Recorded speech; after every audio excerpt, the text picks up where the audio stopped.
Bonjour, aujourd'hui une toute petite vidéo avec un sujet un peu plus léger vu que nous sommes au week-end d'Ascension. Parlons du gaz. Depuis la crise entre la Russie et l'Ukraine, nous voilà confrontés à une possibilité de voir une pénurie de gaz ou de voir son prix augmenter.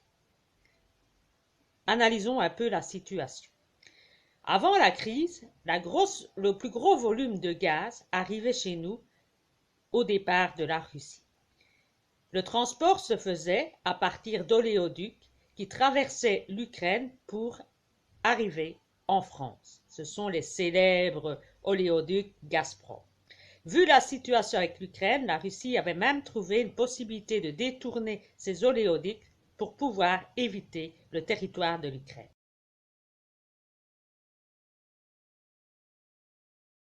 Le manque de gaz ou l'interruption de livraison de gaz, nous pouvons nous tourner vers l'ouest et la situation sera réglée. N'a-t-on pas été trop vite en disant que tout était réglé? Analysons la situation côté de l'oncle Sam. Du côté de l'oncle Sam, le gaz n'a pas la même nature.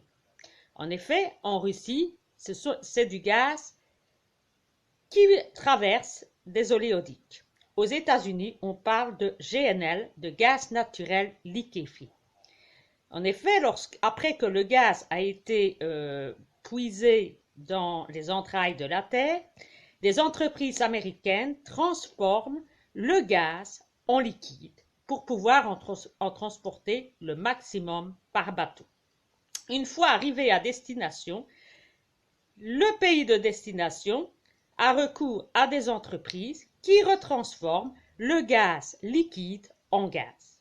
Heureusement, en Europe, il n'existe que quelques rares usines capables de faire cette transformation. Et les États-Unis ne disposent pas de suffisamment d'usines que pour transformer le gaz en liquide. À cela, faut-il encore ajouter qu'il n'y a pas non plus un nombre excessif de bateaux qui aient les possibilités de transporter ce type de produit. Cette analyse peut également être appliquée à d'autres matières.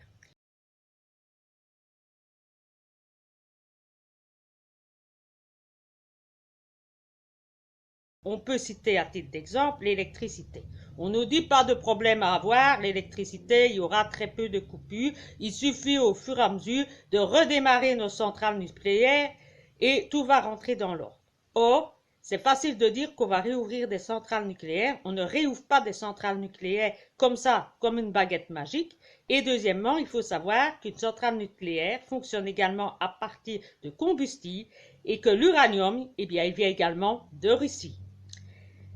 Une petite anecdote aussi, c'est que le diesel est déjà en pénurie du côté de la Floride actuellement. J'ai eu des échos la semaine passée aux États-Unis où on m'en a parlé. Et également du côté du kérosène. Et le même raisonnement peut s'appliquer également en ce qui concerne le pétrole et d'autres matières premières. On a peut-être été vite en besogne en disant qu'on avait la solution à tout.